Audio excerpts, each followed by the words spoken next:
네, 여러분 안녕하십니까. 뉴스와이드 시작하겠습니다. 어제 정청래 대표의 국회 연설 도중 국민의힘 측에서 나온 발언을 두고 정 대표가 역대급 망언이라고 비판했습니다. 무슨 말이었고 어떤 내용이었을까요? 국회는 또 이렇게 강대강대치로 치닫을까요? 김상민 전 검사는 어제 특검에 출석해서 13시간 조사를 받았습니다. 문제의 이후한 화백의 그림. 김 전 검사는 김건희 여사 오빠의 요청으로 산 거라는 주장을 이어갔습니다. 이걸 확인하기 위해 김 여사 오빠의 조사를 특검은 요구했지만 거부했습니다. 그리고 특검은 오늘 한동훈 전 대표에 대해 증인 신문을 청구했습니다. 오늘은 특검 소식으로 시작하겠습니다.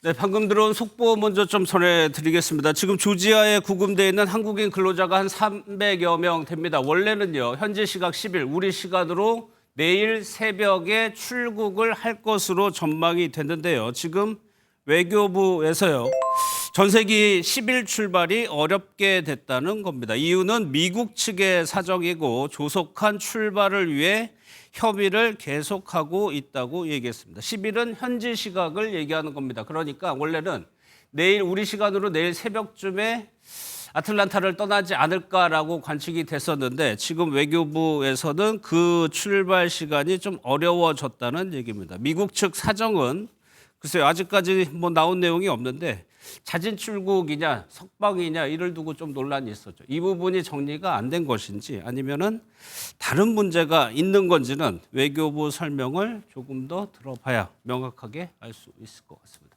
추가로 소식이 전에 들어오면 저희가 좀 전해드리도록 하겠습니다. 특검과 정치권 소식은 두 분과 함께 하겠습니다. 박원석 전 국회의원, 정광재 전 국민의힘 대변인 나오셨습니다. 어서 오십시오. 예. 먼저 방금 전에 들어온 특검 속보부터 살펴볼 텐데 한동훈 전 대표에 대해서 증인신문 청구를 했습니다. 내란 특검에서 증인신문 청구를 했는데 이건 뭐냐면 참고인이 조사에 불응하게 되면 검사가 법원에 청구해서 신문하는 절차를 얘기하는 겁니다. 글쎄요, 박 의원님, 특검이 이게 처음이라고요. 증인신문을 요청한 대상이 한동훈 전 대표가 처음이다. 무엇을 보려고 하는 걸까요? 12월 3일 밤 상황을 이제 재구성하는 데 있어서 한동훈 전 대표의 증언이 없어서는 안 되는 그런 어떤 필수적인 그런 이 증언이라고 본 것 같아요. 근데 이제 참고인 그 출석을 요구했을 때 한 전 대표가 출석한다는 보장이 없지 않습니까? 물론 그에 대해서 출석하겠다, 출석하지 않겠다라는 입장을 표명한 바는 없습니다. 근데 이제 한 전 대표가 출석을 안 하게 되면 그걸 강제할 방법은 특검으로서는 없거든요. 참고인이기 때문에. 그래서 보다 강제력 있는 그러니까 법원에 증인신문을 신청해서 법원의 허락을 받아서 증인신문을 청구하는 방식으로 한 전 대표의 진술을 받겠다라는 것 같아요.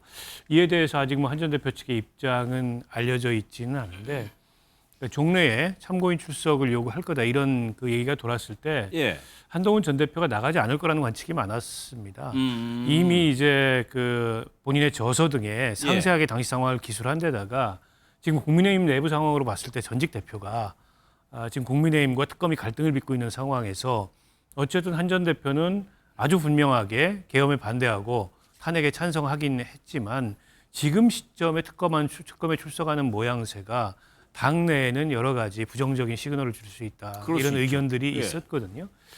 특검도 아마 그거를 좀 정치적으로 그 독해를 한 게 아닌가 싶어요. 그래서 참고인 출석보다는 좀 강제력이 있는 증인신문을 청구한 게 아닌가 싶은데요. 어쨌든 한 전 대표 쪽이 여기에 대해서 어떤 반응을 할지는 좀 지켜봐야 될 것 같습니다. 참고인 조사 요청했는데 이제 불출석하니까 증인신문 청구라는 절차에 들어가게 된 건데 이제 박 의원님 말씀하신 것처럼 정광재 대변인. 그러면 한동훈 전 대표가 나가서 이 계엄 해제 과정에서의 그거를 증언을 하는 것이 국민의힘 내부에서 보기에는 우리 자당에 대해서 해야 하는 측면이 있을 텐데 고민이 될 수밖에 없는 대목이거든요.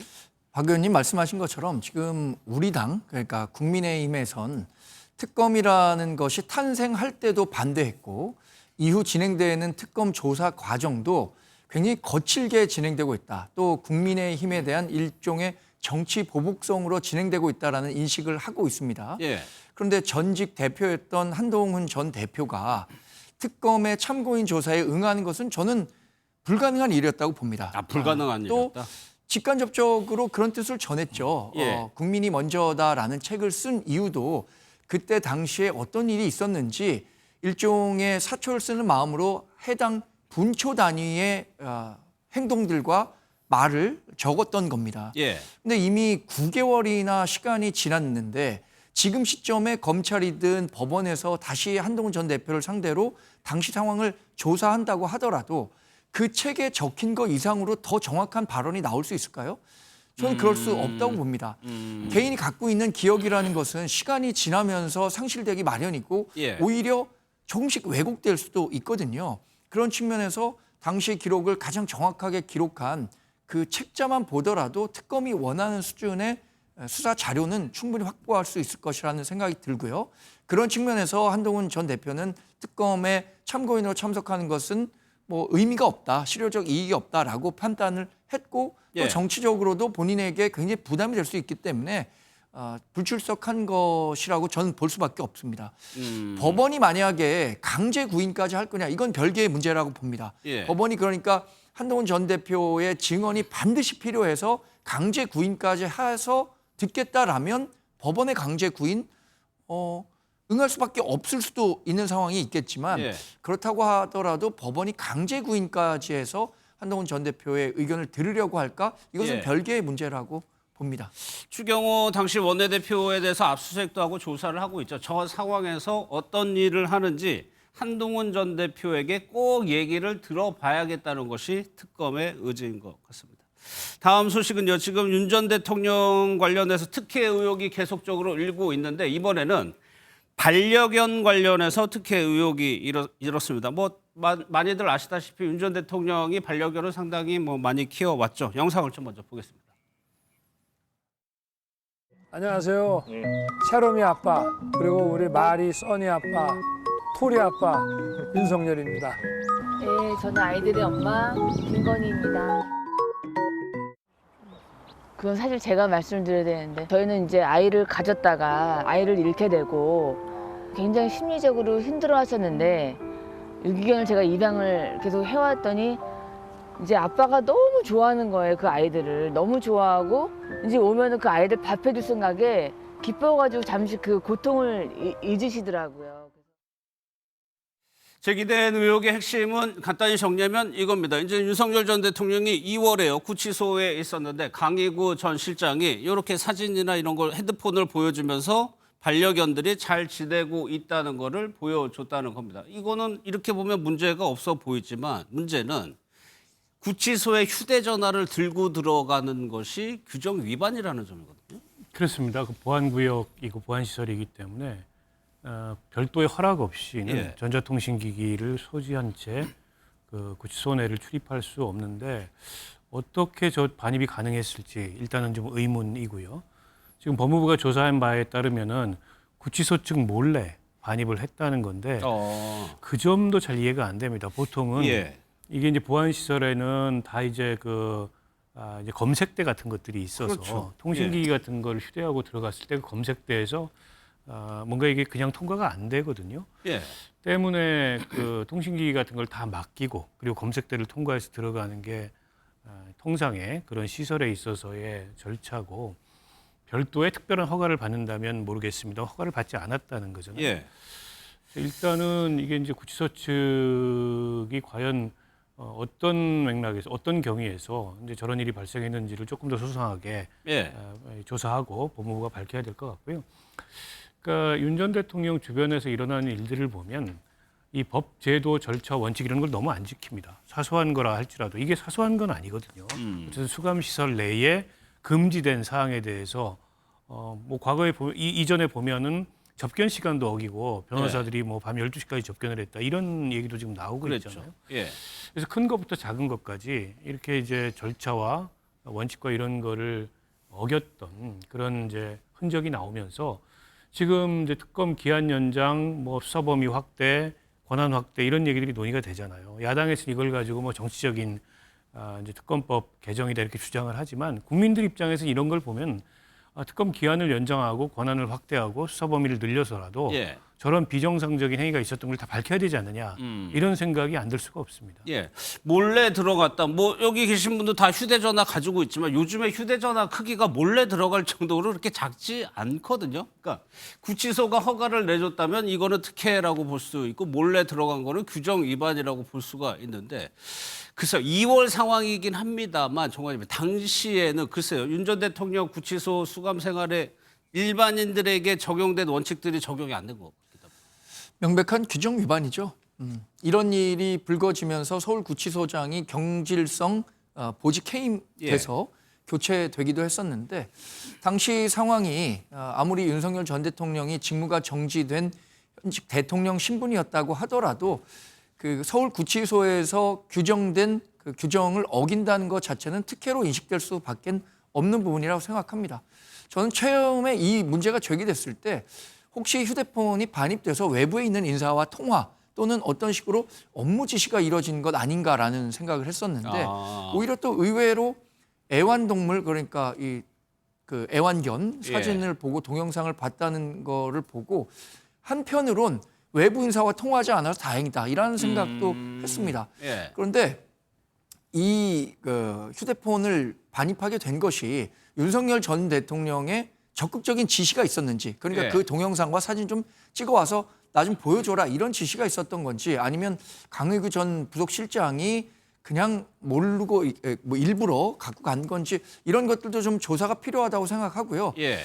뭐 다른 말 할 필요 없이 저런 특혜가 특정인에게 존재해서는 안 된다고 생각합니다. 예. 정건재 전 대변인 얘기대로 휴대전화가 그렇게 반입이 됐다면 단지 이것만 했을까라는 의문도 자연스럽게 들고 그러면 이게 어떻게 할까? 이게 대화로 좀 유추해 볼 수밖에 없는데 강혜구 전 실장이 요 분요 사진이랑 동영상 여기 있습니다라고 하는 거 보면은 사전에 윤 전 대통령이 부탁이든 뭐든 그거를 좀 요청한 것 아니냐는 뉘앙스가 대화에는 일단 담겨 있습니다. 그랬을 가능성이 높죠. 당시에는 현직 대통령 신분이었기 때문에 구치소 안에서도 경호가 이루어지던 상황이었습니다. 그렇죠. 예. 때문에 경호 인력이 수감시설 안에 상주했던 상황이었어요.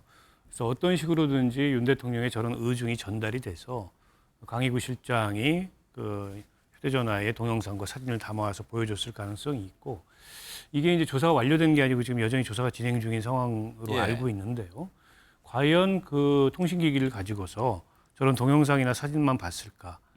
뭐 외부와의 어떤 연락이나 지시나 이런 것들이 이루어지지는 않았을지 여전히 그 의심을 내려놓기가 어렵습니다. 예. 그래서 그거는 더 구체적인 조사를 해봐야 될 것 같고요. 아무리 현직 대통령 신분이었다 하더라도 법에 의해서 어쨌든 구속영장이 발부가 돼서 수감시설에 구속된 그런 피의자고 피고인인데 저런 식의 특혜가 이루어졌다는 것은 사실 납득하기가 좀 어렵고요. 그로 인해서 서울구치소장이 뭐 경질과 유사한 그런 전보가 됐습니다만 이건 단지 그 전보로 해소될 수 있는 문제가 아니고 여기에 가담한 당시에 그 교정당국의 관계자들이 있다면 예. 그거는 법적으로 처벌 대상이 되는 문제라고 봅니다. 예. 또 하나만 더 정거제 뭐 지엽적인 얘기일 수도 있는데 여기에 등장하는 인물들은 보면은 강희구 전 부소실장도 있고 김정한 전 수행실장도 있어요.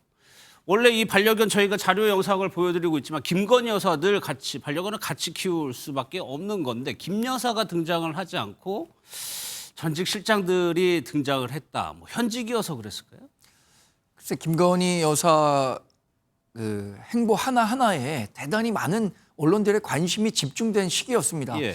그래서 윤석열 전 대통령이 그 1차 구속 때 또 2차 구속 때 한 번도 김건희 여사가 직접 면회를 한 적이 없죠. 예. 아마 그런 부분들이 이유가 되지 않았을까 싶어요. 김건희 여사가 직접 면회를 가기는 어려운 상황이었던 만큼 가장 가까운 거리에서 윤석열 전 대통령을 도왔던 분들이 사진을 갖고 가서 예. 했던 게 아닌가 싶고요. 당시 상황 돌아보면 만약에 김건희 여사가 직접 면회를 가는 상황이 연출됐더라면 모르겠습니다. 여론이 어떻게 반응했을지 모르지만 당시에 김건희 여사와 관련해서도 굉장히 그 부담스러운 여론이 상존했었기 때문에 예. 이렇게 쉽게 움직이기는 어려웠었던 것 같습니다. 예. 윤 전 대통령 부부가 상당히 많은 수의 반려견을 키운 걸로 알고 있는데 지금 부부 모두 지금 구속이 돼 있기 때문에 이 반려견들은 또 어떻게 되는 건지 좀 걱정이 되긴 합니다. 다음 소식은요. 이제 특검 수사가 이제 출범하면서 새롭게 조명되는 것이 매간 매직 의혹, 김건희 여사의 매간 매직 의혹과 사적 유용 의혹입니다. 이 두 부분에 지금 초점이 맞춰져 있는데 일단 저희가 영상으로 어떤 논란들이 있었는지 직접 확인해 보겠습니다. 사인인 김건희 씨가 종묘의 공개 제한 지역인 망묘루를 일반 비공개 일에 사적 지인들과의 차담의 장소로 무단 이용하였다는 의혹 사건을 수사 중이며 현재까지 종묘 관리 공무원들을 조사하였고 금주 금요일 대통령실 전 행정관 유경옥을 소환 조사 예정입니다. 대통령실 의전 비서관의 자녀 학교 폭력 무마에 사인인 김건희 씨가 관여하였다는 의혹과 관련하여 내사에 착수하였습니다. 자, 대통령 휴가 때 폭죽 구매에 경호관들 동원한 적 있죠? 예, 아니요로 짧게 답변하세요. 폭죽을 산 적은 있습니다. 망묘루에서 다시 차량을 타고 드라이브를 해서 빠져나오는데 이거 조선시대의 왕들도 해보지 못한 호사를 누렸다고밖에 보여지지 않습니다. 차담했던 장소는 이 망묘류는 일반에게 공개되지 않은 장소고요.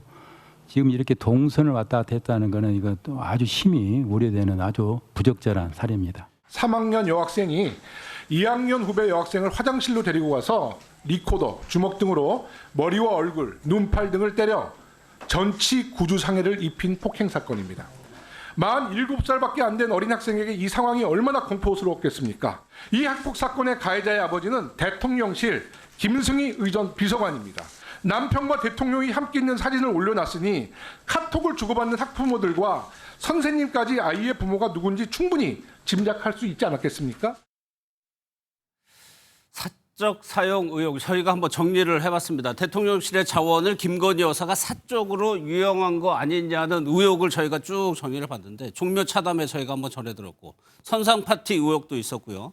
김승희 전 의전비서관의 자녀의 학폭 수사 무마 의혹도 나왔고 뭐 여러 가지가 있는데 일단 박 의원께서는 지금 가장 수사 착수한다고 하니까 가장 시급한 게 좀 뭐라고 좀 보이세요? 일단 지금 종묘 차담회 같은 경우에는 뭐 의혹도 많이 제기가 됐고 예. 또 구체적인 동선까지 지금 밝혀졌고 예. 그리고 이제 법적으로 불가능한 그런 어떤 이 사적 이용을 저런 식으로 한 거지 않습니까? 그리고 이미 수사가 진행되고 있기 때문에 진행되고 있는 것부터 빨리 밝혀야 될 것 같고요. 예. 그리고 이봉관 서희건설 회장을 안가에서 만난 것도 사실적으로 납득이 안 됩니다. 그 대통령 부인은 안가를 사용할 수 있는 권한이나 지위가 없는데 예. 그 이봉관 회장 자수서를 통해서 이미 확인이 됐지 않습니까? 안가에서 2차례 이상 회동한 걸로 나와 있고 그리고 과연 그 회동의 목적이 뭐였는지 이 등에 대해서도 어쨌든 좀 더 상세한 조사가 이루어질 필요가 있다고 보고요. 마찬가지로 선상 파티 의혹이나 의전비서관 자녀 학폭 수사 무마에 개입한 거 아니냐라는 의혹 등등 밝혀져야 될 것들이 많이 있다고 보고요. 이게 특검법에 아예 명시가 돼 있습니다. 김건희 씨가 어쨌든 아무런 권한이나 선출되지도 않은 그런 사인인데 대통령의 지위나 어떤 대통령실의 자원을 이용해가지고 사적 이익을 취득했다는 의혹을 밝혀야 하는 게 이 수사 대상 12호로 아예 특검법에 명시가 돼 있습니다. 예. 때문에 지금 제기되어 있는 의혹에 그치지 않을 거고요. 예. 아마 앞으로도 유사한 의혹들이 계속 나올 거고 그 과거에 그런 의혹도 있었습니다. 김건희 씨가 그 각 나라의 국가 정상들이나 이런 데다만 이제 주어지는 이 트위터라 그러죠. 지금 X라고 하는데 거기에 계정이요? 이제 특별한 예, 예. 라벨이 있습니다. 예, 예. 그거를 본인이 취득하기 위해서 외교부, 문화부 등을 움직였다라는 의혹도 제기가 돼 있고 관련 증언들도 있거든요. 그것까지 포함해서 여러 가지 지금 의혹들이 예. 줄을 잇지 않을까 생각합니다. 의혹이라고 현재 수준에서는 의혹이지만 일단 이 와중에 사실로 확인된 부분까지만 봐도 정관장님 글쎄요. 이거는 윤석열 전 대통령과 대통령실 직원들이 있습니다. 공적인 업무를 이제 담당하는 직원들을 글쎄요. 어떻게 생각이 했을까요? 그래서 일단 저는 저 네 가지 사안 중에 감정적으로 가장 예. 국민들이 이해하기 어려운 부분은 종묘를 개인적 이유로 뭐 차담회를 거기서 했다는 것. 예. 또 하나는 본인과 가까운 비서관의 학폭 의혹과 관련해서 교육부 차관인가요? 당시? 차관인 것 같아요. 예, 예. 통화를 했다는 것. 이 두 가지는 국민적인 감정을 아주 자극할 수 있는 이야기일 것 같아요. 그래서 사실관계 유무에 따라서 김건희 여사에 대한 대중적인 비판 여론 더 높아질 수밖에 없다고 생각이 듭니다. 예. 또 하나는 김건희 여사가 이렇게 그러면 당시에 그 대통령 부인으로서 충분히 가질 수 있는 권한이었는지, 그러니까 활용할 수 있는 권리였는지 그렇지 않은 것이었는지에 대해서는 뭐 그렇지 않다고 판단할 수밖에 없는 상황이잖아요. 예. 그런 것들이 어떻게 가능했는지 아마 이른바 대통령실의 김건희 여사 라인이라는 사람들을 중심으로 일종의 과잉 충성 경쟁이 있었기 때문에 저런 게 가능하지 않았나 싶기도 하고요. 예. 그러면 그것에 대한 궁극적인 문제, 이 책임 소재는 누구에게 있는가? 그것을 전반적으로 관리하지 못한 윤석열 전 대통령이 가장 큰 책임이 있다고 봐야겠죠.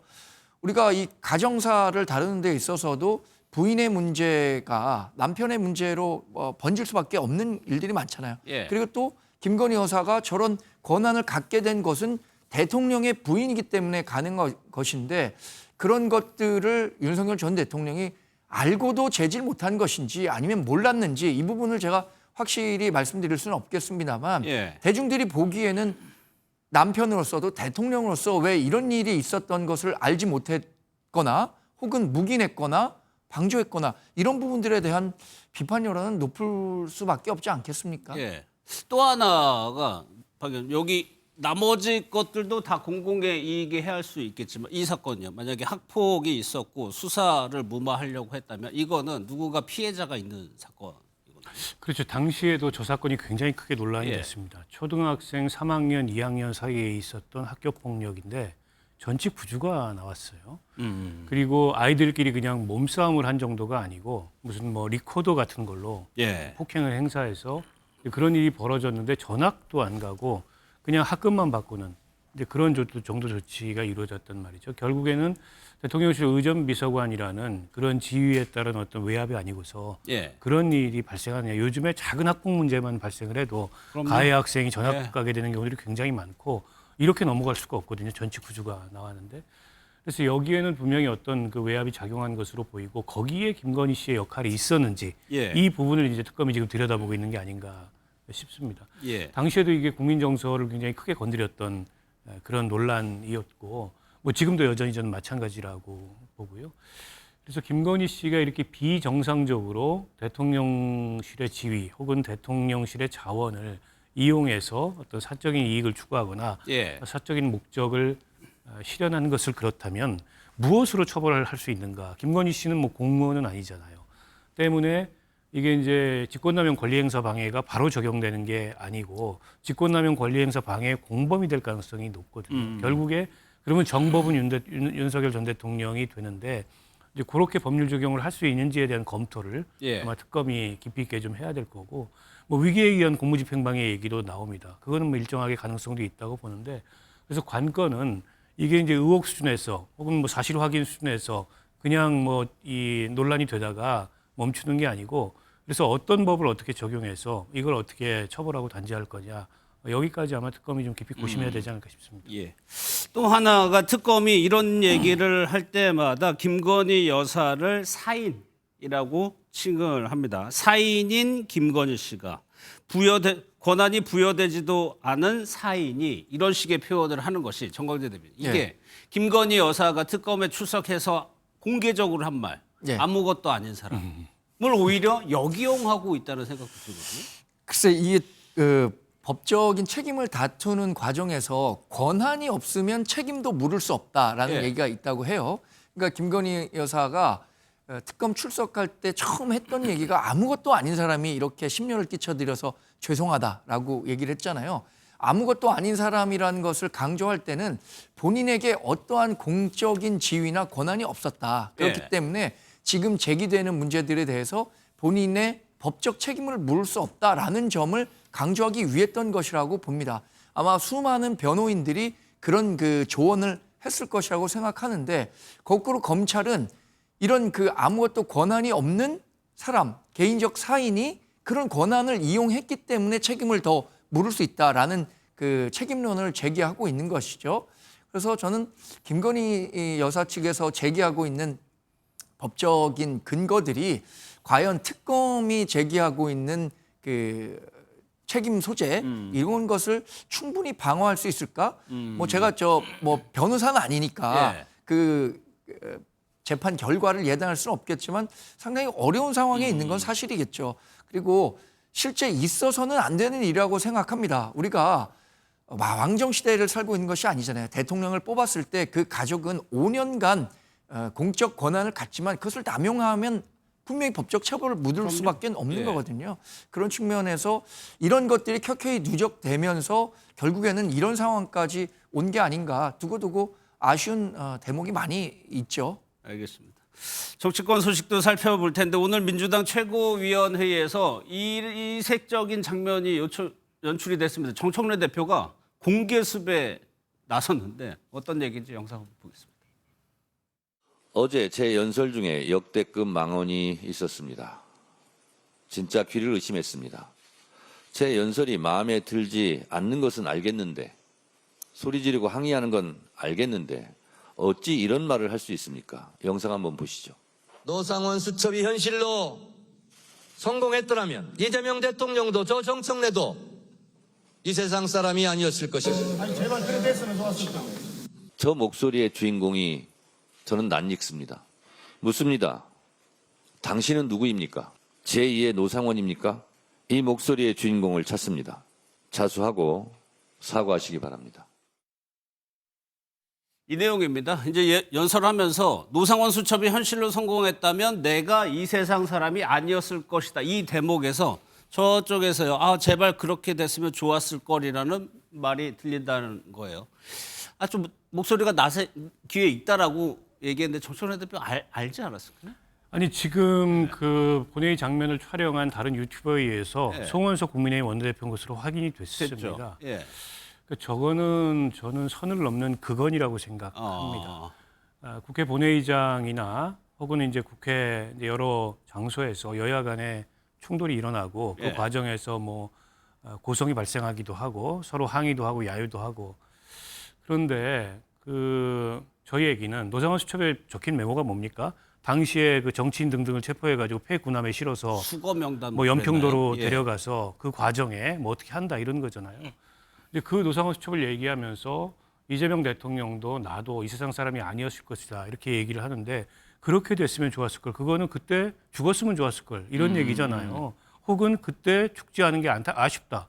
이런 표현이지 않습니까? 뒤집어서 얘기하자면. 예. 저게 어떻게 동료 의원한테 할 수 있는 얘기겠어요. 저는 송원석 원내대표는 이런 공당의 원내대표를 맡을 자격도 없고 심지어는 국회의원직을 더 수행할 자격도 없다고 생각합니다. 좀 심각하게 보시는군요. 심각하죠. 왜냐하면 윤석열이 저지른 이 위헌 불법적인 계엄, 내란 행위 중에도 가장 어떻게 보면 좀 끔찍한 그런 결과가 연상되는 예. 그런 메모였잖아요. 근데 그게 실행이 됐더라면 이 세상 사람이 아니었을 수도 있다고 얘기하는데 그렇게 됐으면 좋았을 거라고 얘기하는 게 그러면 윤석열의 그런 내란 행위가 노상원을 통해서 실행하고자 했던 그 내란 행위가 성사되지 못한 게 아쉽다. 이런 의사표현이지 않습니까? 저런 사람이 야당의 원내대표를 하고 있다는 게 말이 됩니까? 알겠습니다. 그래가지고 바로 송원석 원내대표로 밝혀졌습니다. 이어서 한번 들어보도록 하겠습니다. 노상원 수첩이 현실로 성공했더라면 이재명 대통령도 저 정청래도 이 세상 사람이 아니었을 것입니다. 국민의힘 제1야당을 비상대책위원장으로 이끌었고 원내 사령탑이 내란 세력이나 할 수 있는 인식을 보여주었다는 것에 국민과 함께 충격을 금할 수가 없습니다. 이재명 대통령과 정청래 대표가 죽었으면 좋았겠다라고 하는 말로 번역될 수 있는 말입니다. 강력한 유감을 표하고 다시 한번 이에 대한 책임을 분명하게 묻겠습니다. 여기에 대해서 국민의힘의 공식 입장이 정국일 대표 일단 정확하게 얘기는 안 하는 것 같아요. 네, 아직 나오지 않은 것으로 알고 있고요. 예. 저는 송원석 원내대표가 해당 발언과 관련해서 어떤 맥락에서 나왔었는지에 대한 설명은 필요하다고 생각합니다. 아마도 정청래 민당 대표가 교섭단체 연설을 하는 과정에서 교섭단체 연설 내내 26번 내란 정당을 외치면서 굉장히 감정적으로 국민의힘을 도발하는 이야기를 했고 이에 대한 반발 차원에서 어쩌면 뭐 해프닝성으로 나온 발언이었을지 모르겠습니다. 그러나 제가 어떤 맥락에서 송원석 원내대표가 저런 얘기를 했는지 뭐 확인하지 못했기 때문에 그런데 이런 논란이 커질수록 저는 송 원내대표가 직접 당시의 상황에 대해서 어떤 맥락에서 이야기를 했었고 그것이 오해될 수도 있고 아니면 뭐 지금 그 민당이 얘기하는 것처럼 해석될 수도 있는 여지가 있기 때문에 설명 좀 했으면 좋겠고요. 그것이 만약에 부적절했다면 사과를 할 수 있는 용기도 필요하다 이렇게 생각합니다. 이 부분에 대해서 박성훈 수석 대변인이 이 부분은 송원석 원내대표에게 직접 물어보는 게 좋을 것 같다라고 이제 기자들의 질문에 그렇게 답을 했습니다. 지금 그래서 여권에서는 일제히 지금 의원직 사퇴까지 요구하면서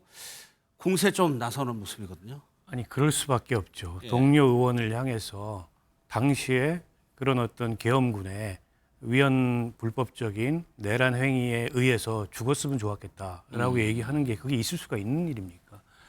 근데 송원석 그 원내대표 지금까지 아무 말 안 하고 있고 저분이 원내대표입니다. 여당과 협상에 나서야 되고 사령탑이죠. 여야가 갈등하는 중에도 뭔가에게 대화의 창구를 열어놔야 되는 게 원내대표라는 지위입니다. 근데 그분이 저런 인식을 갖고 있다고 하면 여당에서는 송원석 원내대표하고 대화를 하려고 하겠습니까? 송원석 원내대표하고 협상을 하려고 하겠습니까? 그러니까 이 여당과 협상하지 못하는 야당의 원내대표는 존재 가치가 없습니다. 그러니까 저런 원내대표를 두고서 야당이 과연 제대로 된 대야 견제력, 대야 협상력을 발휘할 수 있겠는가라는 점에서도 국민의힘 스스로도 심각하게 이 문제를 저는 받아들여야 된다고 생각하고요. 저 할 수 없는 언사입니다. 그러니까 웬만하면 국회에서 서로 이제 감정이 격해져서 거친 말도 오가고 하는 장면도 우리가 많이 봤잖아요. 많이 봤죠. 근데 이건 그거하고 차원이 달라요. 당신 그때 죽었으면 좋았을 걸이라는 얘기지 않습니까? 그게 어떻게 동료 의원에게 할 수 있는 얘기입니까? 그런데다가 내란입니다. 윤석열과 노상원이 그 공모했던 그런 끔찍한 결과가 예상되는 그런 메모에 대해서 그게 그대로 실행이 안 돼서 안타깝다는 얘기를 하는 것으로 밖에는 보이지 않거든요. 저런 인식을 가진 사람이 어떻게 야당을 대표해가지고 여당을 견제하는 원내대표 지위를 수행할 수 있다고 얘기할 수가 있겠습니까? 저는 매우 부적절하다고 보고 의원직을 유지하는 것조차 저는 의원직 유지의 품격에 맞지 않는 그런 어떤 언행을 하는 사람이라고 생각합니다. 박 의원님이 사실 저런 자리에 경험이 있기 때문에 저런 그렇게 얘기하고 연설하고 있으면 의원들이 얘기하고 하는 것들을 저희도 많이 봤지만 그거하고는 일단 차원이 완전히 다른. 그렇습니다. 할 수 있는 말이 있고 해서는 안 될 말이 있는데 이건 할 수 없는 말이고 해서는 안 되는 말입니다. 아무리 정청래 대표의 얘기가 마음에 안 들고 그에 대해서 불만과 항의의 뜻을 표한다 하더라도 저러는 건 아니죠. 좀 전에 정청래 대표가 SNS에 올린 글을 보면은 끝까지 책임을 묻겠다라고 지금 얘기를 하고 있어요. 그러면서 의원직부터 사퇴하라고 송원석 원내대표한테 얘기를 하고 있는데 이러면 정 원내대표 국회가 또다시 경색될 수밖에 없겠네요. 굉장한 경색 정국으로 돌입할 수밖에 없다고 생각합니다. 장동혁 대표가 이재명 대통령이 주최한 여야 대표 회담에서 이런 얘기를 했어요. 서로를 죽이는 정치를 그만하고 모두가 함께 사는 정치를 하자. 그 이재명 대통령도 대표 시절에 전쟁 같은 정치를 이제 마치자라고 얘기를 했습니다. 정치라는 게 사실 공생과 상생의 방안을 찾는 것이지 다른 사람을 죽이고 내가 사는 것을 찾는 방안은 아니라고 생각하거든요. 그래서 지금 송원석 원내대표가 논란이 되는 이 발언의 진위가 무엇이었는지에 대해서 저는 지금까지는 송원석 원내대표가 침묵하고 있기 때문에 제가 여기에서 무엇이 옳다 그르다 얘기하기는 좀 어렵겠습니다만 그 해당 사안과 관련해서는 충분한 설명의 기회를 가져야 한다고 생각하고요. 말씀드린 것처럼 사과가 필요한 부분이 있다면 사과를 하는 것이 진정한 정치인의 용기라는 생각도 듭니다. 또 하나 말씀을 붙이자면 이 노상원 전 사령관이 수첩에 썼다는 내용들 있잖아요. 이것이 실제 계엄이 현실화되고 이렇게 계속 작동을 했다면 그 내용이 다 현실화됐을 것이냐, 그건 또 별개의 문제라고 생각합니다. 거기에는 노상원 개인이 적은 망상적인 사고도 굉장히 많이 포함되어 있었고요. 예. 실제로 그런 일들이 벌어질까라고 사실 생각하기는 어려운 부분들이 많기 때문에 그런 내용까지 좀 종합적으로 좀 고려할 필요는 있다고 예. 생각합니다. 송원석 원내대표도 오늘 연설에서 협치 준비돼 있다는 취지의 발언을 했었죠. 이게 어떻게 풀릴지 한번 보도록 하겠습니다. 조국 혁신당 얘기를 할 텐데 결국에는 비대위원장의 조국 원장이 되는 방향으로 가고 있습니다. 영상을 먼저 보도록 하겠습니다. 조국혁신당 의원 다수는 조국혁신당 비대위원장으로 조국혁신정책연구원장을 당무위원회에 추천하기로 하였습니다. 반대 의견은 조국 대표가 지금 시기에 나서는 것이 여러 가지 어려움에 처할 수가 있기 때문에 다수의 의견은 그런 어려움에도 불구하고 당의 주요 리더로서 그 어려움을 책임지고 헤쳐나가는 것이 본연의 역할이다. 일단 저렇게 방향을 모은 것 같은데 박 의원님께 먼저 여쭤볼게요. 이렇게 조국 혁신당이 결론을 낸 거를 잘 했다고 보세요? 글쎄 뭐 잘잘못을 떠나서 일종의 정면 돌파론인 것 같습니다. 예. 어차피 조국 원장이 이 선에 빠져 있다 하더라도 화살은 조국 원장을 향해서 계속 날아올 거고 예. 그리고 이 문제를 결국 조국 원장이 나서서 해결하지 않는 이상 조국 혁신당이 책임 있게 해결했다는 평가를 받지 못할 거다라는 이제 판단을 한 것 같아요. 예. 그래서 무리가 좀 있죠. 지금 시점에 저렇게 비대위원장으로 사면받은 지 얼마 안 돼서 예. 그리고 결국 피해자의 목소리를 조국 원장도 외면했던 거 아니냐. 그 논란이 확대된 상황에서 비대위원장으로 나서는 건 누가 봐도 무리한 상황인데 어차피 이래도 욕을 먹고 저래도 비판을 받느니 아예 나서서 이제 결자해지하겠다. 뭐 이런 판단을 내린 게 아닌가 싶습니다. 다른 한편으로 보면 결국 조국혁신당은 조국 원장의 개인 정당이구나라는 인식을 더 굳히게 할 수밖에 없다고 봅니다. 예. 외부에서 누군가를 데려오는 것도 쉽지 않은 상황이고 내부에 누가 나서서 신뢰를 회복하는 것도 쉽지 않은 상황입니다. 그렇다 보니까 결국 이게 이제 부정적이고 비판적인 평가가 있다 하더라도 예. 조국 원장이 나서서 문제를 해결할 수밖에 없다 이런 결론에 이른 게 아닌가 싶은데요. 과연 그게 이제 좋은 결론일지 예. 여부는 그건 뭐 좀 지켜봐야 될 것 같습니다. 지금 판단하기에는 이르고 다만 여러 가지 그 조국 원장 사면 이후에 쭉 전개됐던 상황이나 논란으로 보면 지금 예상보다 이른 시점에 다시 당의 전면에 나서게 되는 건데 예. 너무 빠르지 않느냐라는 평가가 나올 수밖에 없다고 봅니다. 그러니까 그 부분이 이제 조국 원장이 당에 다시 이제 뭐 대표 여기 비대위원장이 돼서 당을 추스리고 이 위기를 돌파하느냐 마느냐의 시험대에 오른 거잖아요. 그러니까 조국 혁신당 전체가 굉장히 큰 시험대에 올라 있다고 봅니다. 조국 예. 원장 개인도 마찬가지고 자칫하면 여기서 조국 원장 개인의 어떤 리더십이나 예. 정치 전망도 잘못하면 꺾일 수도 있고 조국 혁신당이라는 당의 뭔가 이게 정치적 생명이랄까요? 지속 가능성이랄까? 이런 것도 굉장히 위기에 놓여 있는 게 맞고요. 그동안에 어떻게 보면 이게 개인 중심 정당으로서 정당이 갖춰야 될 여러 가지 요건들을 갖추지 못한 그런 구조적 결함이 있었거든요. 예. 그게 이번에 이제 성비 사건 관련된 논란이 확대되면서 한꺼번에 쏟아지고 있는 게 아닌가 그렇게 봅니다. 예. 정광재 대변인은 어떻게 보세요? 지금 조 원장은 당 의견에 따르겠다는 입장인 것 같아요. 그러면은 비대위원장으로 오게 돼서 당을 수습해야 되는데 이 위기를 돌파할 수 있느냐? 저는 지금 조국 혁신당은 이렇게 yes or no 이렇게 사다리를 타잖아요. 예. 가장 최악의 선택만 하는 과정이라고 생각합니다.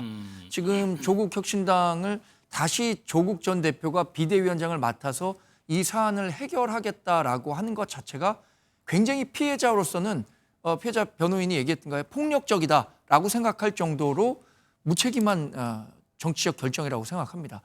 조국 전 대표는 이 사안과 관련해서는 물론 직접적인 가해자 명단에 있는 건 아닙니다. 그러나 이 책임의 범주를 넓혀봤을 때 책임의 크기가 결코 작지 않은 분이거든요. 예.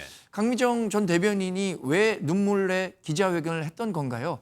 8월 15일에 조국 전 대표가 나오면 이 문제에 대해서 깔끔히 정리하고 본인이 업무에도 복귀하고 가해자에 대한 처분도 확실히 이루어질 것이다라는 기대를 갖고 있었던 거죠. 그런데 20일간의 조국 전 대표의 침묵, 또 여기에 조국 전 대표와 가까운 최강욱 전 민주교육연수원장이 2차 가해성 발언을 함으로써 그것이 촉발한 게 강미정 전 대변인의 눈물의 탈당 기자회견 아니었겠어요? 예.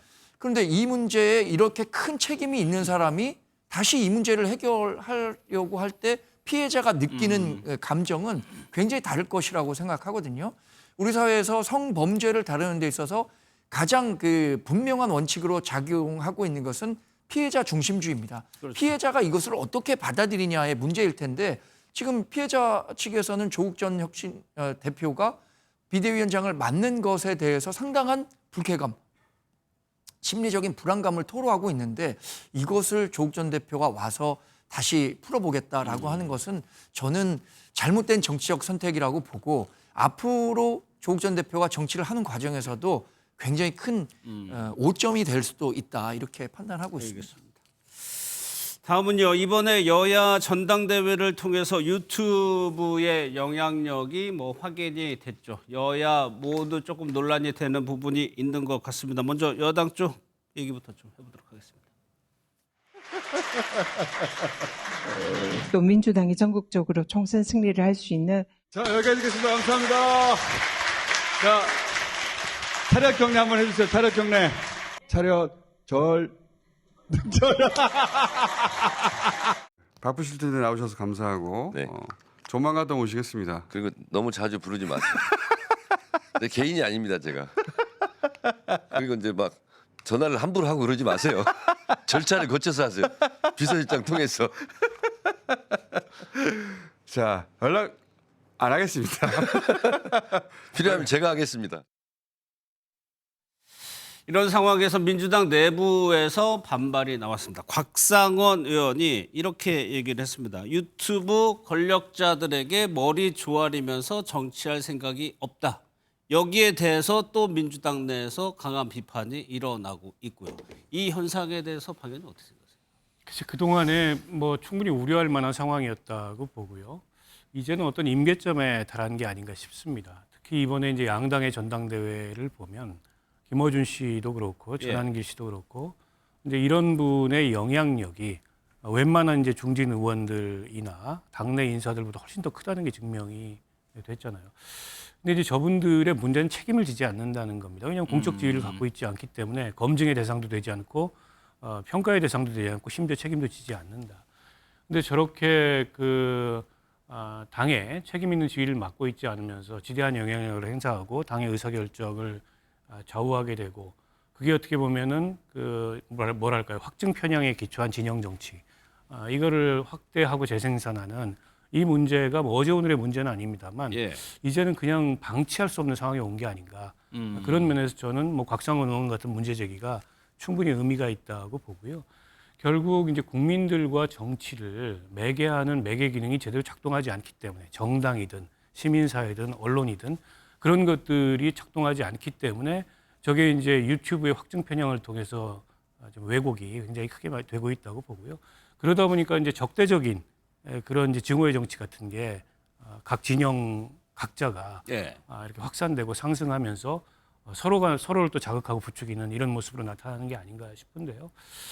이제는 조금 이제 정상적인 그런 비판과 평가와 또 이걸 이제 바로잡기 위한 노력과 이런 것들이 정당 안팎에서 좀 일어나야 되는 상황이 아닌가 싶습니다. 예.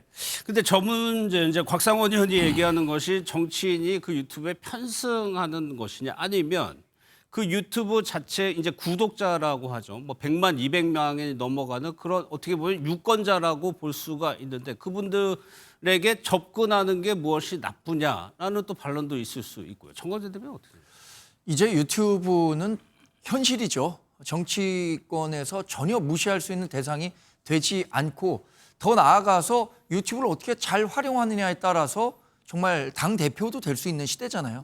장동혁 국민의힘 대표가 처음에 취임 일성할 때 뭐라고 했습니까? 새로운 미디어 환경이 만들어낸 당 대표다 이렇게 얘기했고요. 정청래 민주당 대표도 사실상 어심이 명심을 이겼다. 그러니까 김어준의 마음이 이재명 대통령의 마음을 이기고 정청래 대표를 만들었다는 평가가 나올 정도로 유튜브의 영향력이 절대적인 상황까지 왔습니다. 그런데 이렇게 권한이 커지면 이에 대한 책임도 물을 수 있는 제도가 함께 구비돼야 하는데 그러지 못하다는 측면에서 가장 큰 문제가 있다고 생각합니다. 예. 확증 편향 계속 이루어질 수밖에 없는데 그렇다면 유튜브에서 나오는 그 것들에 대한 책임을 어떻게 물을 수 있느냐. 지금 민주당에서 언론개혁이라고 해서 이른바 허위 보도에 대한 징벌적 배상죄 도입한다 그래요. 근데 유튜브는 또 그 대상에서 제외했더라고요. 그 관련한 내용을 깊게 들어놓고 보면 결국에는 김어준 씨가 하는 방송이라든가 매불쇼 같은 이런 방송들은 이런 어떤 그 권력의 사각지대에 놓일 수밖에 없는, 감독의 사각지대에 놓일 수밖에 없는 상황으로 갈 수밖에 없기 때문에 저는 일정 정도 이제 구독자가 늘어난 유튜브 채널에 대해서는 레거시 미디어와 비슷한 수준의 감독 필요하다 이렇게 생각합니다. 이번에 방송통신위원회가 방송미디어통신위원회로 바뀌는 거잖아요. 유튜브는 미디어의 새로운 한 축이 됐습니다. 근데 이것에 대한 규제나 감독에 대한 그 사각지대가 있는 한 저는 앞으로 이런 부작용 계속해서 커질 수밖에 없다고 보거든요. 국민의힘 상황은 뭐 전환기 씨로 대표되는 그 유튜브 문제가 여러 차례 제기돼 왔었죠.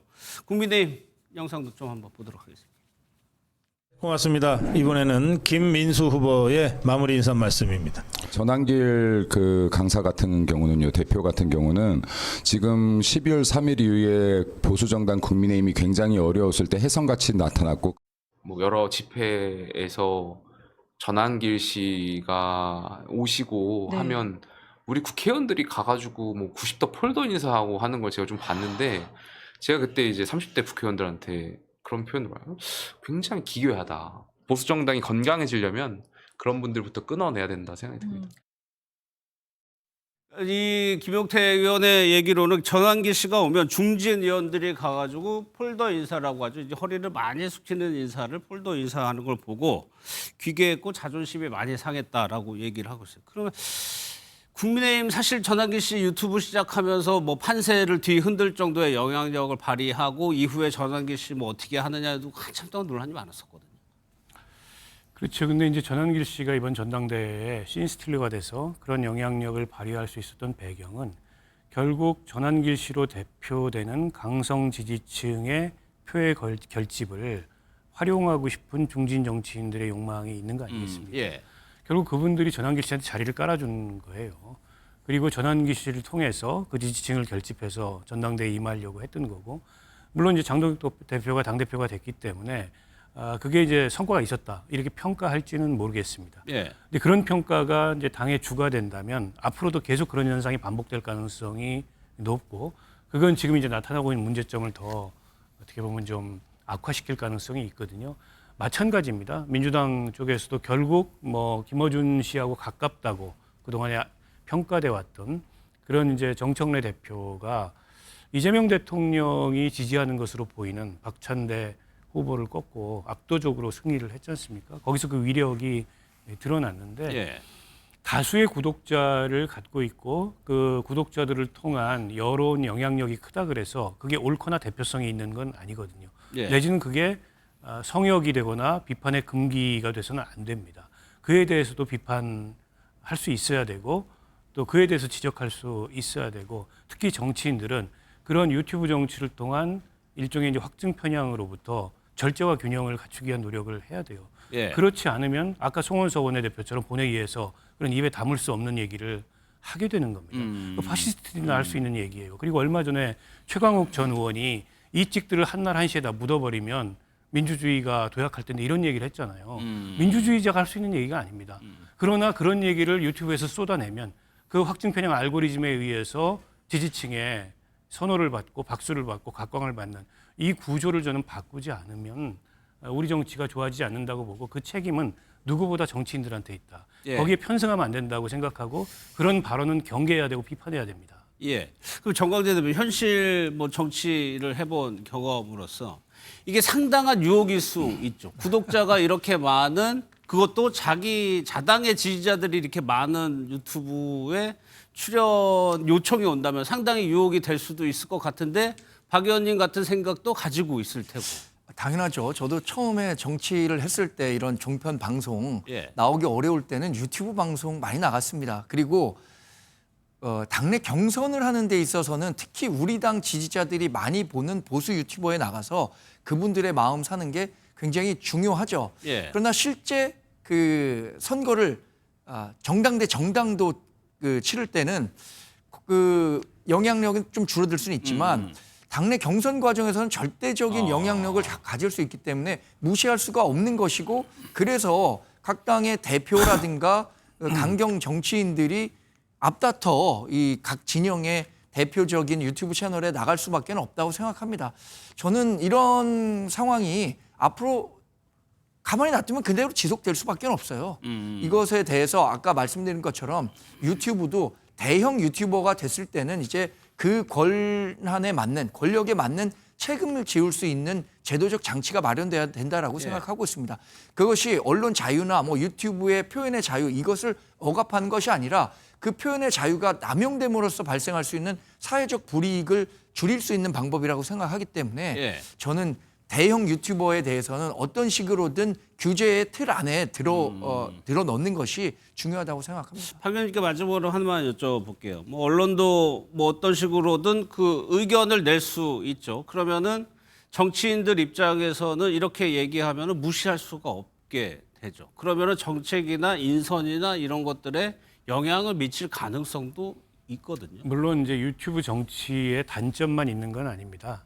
어쨌든 국민들하고 정치인들 간의 직접 소통을 통해서 과거보다 한층 그 거리가 가까워졌고 정치권의 일종의 뭐 그 엘리트주의랄까요? 이런 것도 많이 깨졌고 국민 눈높이로 정치인들이 많이 내려온 것도 사실입니다. 그런데 이제 그게 좀 정도가 지나쳐서 확증 편향만 키우는 방식으로 작동을 한다면 그에 대해서는 좀 경계가 필요하다고 생각하고 저는 기존에 이제 뭐 흔히 얘기하는 제도권 언론 레가시 미디어의 역할도 굉장히 중요하다고 생각하는데 요즘에는 그런 제도권 언론도 확증 편향의 유혹에 많이 그 알고리즘의 유혹에 많이 빠져요. 그것으로부터 벗어나서 그러니까 이 언론 본연의 그런 권력 감시와 비판 기능을 해야 되고 그런 견제와 균형의 역할을 좀 잡아줘야 된다고 생각하고 그래서 무엇이 의견이고 무엇이 선동인지를 구분하는 역할을 기존 언론이 좀 충실히 해줘야 되고 정치인들도 제가 앞서 말씀드렸듯이 그런 견제와 균형이 필요하고 정광재 대변인이 얘기했던 그런 이 알고리즘에 대한 규제 이것도 어떤 것이 합리적 규제가 될 수 있는지에 대해서 여러 가지 방안들 검토가 필요하다고 봅니다. 알겠습니다. 두 분과는 여기서 마무리하고요. 조갑재 대표와 정치현안 더 살펴보도록 하겠습니다. 자꾸 지금 어때요? 그래도 또 이렇게 잡게 치는 건 다르죠. 이번에 내란 세력과 단절하지 못하면 위헌정당 해산 심판의 대상이 될지도 모릅니다. 명심하십시오. 기세는 여의도 대통령을 보는 것 같았습니다. 거울을 보면서 자기 독백을 하는 것처럼 보였습니다. 진지하게 충고합니다. 권력은 손에 쥔 모래와 같습니다. 권력은 단맛에 취하는 순간 브레이크 없는 추락이 시작됩니다. 협치를 하자면서 협박만 있었던 것 같고요. 무슨 반공 웅변대회 하는 것이냐. 너무 소리를 꽥꽥 질러가지고 귀에서 피가 날 것 같습니다. 네, 조갑재닷컴의 조갑재 대표 나오셨습니다. 어서 오십시오. 안녕하십니까. 최근 이틀을 보면요. 대통령실에서 대통령과 여야 대표가 웃으면서 악수했고 어제 정청래 대표, 오늘 서건석 원내대표 교섭단체 연설까지 있었습니다. 마치 롤러코스터를 타는 듯한 3일이었는데 이 일련의 상황 대표님 어떻게 보셨어요? 아니, 이게 원래 정치 아닙니까? 정치가 쇼 아닙니까? 연극이기도 하고 그래서 레이건 대통령이 기자가 이렇게 묻습니다. 아니 어떻게 배우가 대통령이 될 수 있습니까? 하니까 레이건 대통령이 즉각받아요. 아니 어떻게 대통령이 배우가 안 될 수가 있습니까? 그러니까 다 이게 자기의 역할을 연기하고 있는 것 아닙니까? 그래서 저는 우리 국민들이 정치를 보는 시각을 조금 교정할 필요가 있는데 너무 순진해서 그런지 정치를 너무 고지고대로 보려고 하는 것 같아요. 예. 정치의 속성은 뭐 대통령에 따르면은 정치는 피를 흘리지 않는 전쟁이고 전쟁은 피를 흘리는 정치다. 또는 레이건 대통령의 예를 들면은 정치는 연극이라는 것 아닙니까? 예. 그래서 조금 거리를 두고 편한 마음으로 보면서 정치인의 그 격한 말 하나하나에 예. 일비일희 안 했으면 좋겠어요. 그럼 대표님은 조금 긍정적으로 보시는 거네요, 여야 관계. 아니 정치가 원래 이렇지 않습니까? 미국 정치 마찬가지잖아요. 예. 세계에서 아주 합리적인 이야기를 하고 하는 정치는 굉장히 소수입니다. 예. 막 비교적 그런 상식적인 차원에서 정치를 하는 나라가 저보고 꼽으라면은 독일, 일본, 그다음에 스칸디나비아에 있는 이런 나라들, 그다음에 영국, 프랑스는 좀 애매한데 저는 그 정도가 아닌가 하는 그런 생각이 들어요. 예. 아니 그래가지고 오늘 아침에 이제 교섭된 면설에서 그러고 끝나는 줄 알았는데 오늘 정청래 대표가 이제 송원석 원내대표가 예. 자리에 앉아서 한 얘기를 가지고 끝까지 책임을 묻겠다고 했거든요. 아이고, 저는 송원석 원내대표의 말 중에 이분이 고사성어 비슷한 걸 하나 쓰더라고요. 혼용무도라고 그러더라고요. 저도 처음 들어봤어요. 혼용무도요? 예, 그래서 예. 이재명 대통령을 혼용무도다. 이 말은 뭐냐면은 혼미하고 용렬한 군주라는 뜻이거든요. 혼미하고 용렬한 군주다. 이걸 한자 아주 어려운 한자를 찾아가지고 그렇게 비판을 했는데 그걸 가만히 들어보니까 저거는 윤석열 대통령에게 저렇게 해야 되는데 하는 생각이 드는 거예요. 예. 윤석열 대통령이야말로 혼용무도한 대통령이었거든요. 예. 정신이 혼미하고 무능했잖아요. 그러니까 지금 감옥에 가 있는 것 아닙니까? 그런데 여러 가지 팩트에 기반한 비판을 많이 했어요. 요사이 보수 언론의 사설을 모은 것 같은 비판을 팩트 바이 팩트로 많이 했습니다. 근데 상당한 거는 또 일리가 있습니다. 예. 근데 총론적으로 국민들이 어떻게 받아들이느냐 할 때는 다 맞는 말인데 다 틀렸다. 이런 반응이 나지 않을까 생각이 들어요. 다 맞는 말이에요. 근데 다 틀렸다는 것은 뭐냐면은 아니 그러면은 국민의힘은 그동안 잘했다는 말이냐? 국민의힘이 그럼 지금도 불법 개헌을 찬성하느냐? 아니면 부정선거 음모론을 지금도 믿느냐? 예. 그 문제에 대한 확실한 입장 정리를 하지 않고 출범 이제 100일 되는 이재명 대통령에게만 책임을 씌우는 비판을 하니까 이게 안 먹게 된다 이겁니다. 네. 아니 그래가지고 송원석 원내대표의 그 발언이 이제 해석을 하자면 노상원 수첩의 제거 대상 그랬으면 좋겠다라는 발언이 그런 맥락 아니냐고 민주당에서는 지금 얘기하고 있는 거거든요. 예, 그런데 그건 실언이죠. 그렇게 사람 생명을 놓고 그렇게 농담을 하면 안 되는데 그래서 저는 이번에 어제 정청래 대표는 간단하게 요약하면은 내란 정당으로 해산 청구를 해가지고 그걸 연장선에서 내년 지방선거를 치르겠다는 그런 어떤 전략적 구상을 나는 밝힌 거라고 봅니다. 예. 거기에 대응하는 송원석 대표의 전략이 나오지 않았어요. 그게 나오려면은 이번에 좋은 기회였어요. 시청률도 높은 데니까 이 기회에 국민의힘은 확실하게 윤석열의 불법 개헌과 부정선거 음모론과 결별했다. 속죄한다. 그런데 이재명 정부는 이런 잘못을 하고 있다. 특히 검찰 개혁은 완전히 이건 복수심으로 하는 거다. 이런 식으로 이야기해야 먹혀드는 거 아니겠습니까? 예. 그래서 하나하나 낱개로는 맞는데 전체적으로 모으면은 송원석 대표 이야기는 논리가 안 통해요. 그러니까 다 맞는데 다 틀렸다 이거. 예, 그런데 일각에서는 장동혁 대표가 이재명 대통령 만난 거를 가지고도 강성 보수 측에서는 비판이 나올 정도로 지금 양쪽의 여야 모두 강성 지지층들이 원하는 방향으로 지금 가고 있는 듯한 느낌도 들고요. 그런데 장동혁 당대표는 당대표가 되기 위해서 너무 험한 말을 많이 했잖아요. 예. 윤석열 전 대통령과의 관계를 정리하지 못한 정도가 아니라 사실은 윤어게인 이야기하고 그렇다면은 이재명 대통령 만나기 전에 윤석열 대통령이 면담을 하는 게 맞잖아요. 그리고 총통이라고 하고 뭐 끌어내리겠다고 하는 거기에 대한 이제 대가를 지금 지불하고 있는 거죠. 당 대표가 되면은 그렇게 할 수가 없지 않습니까?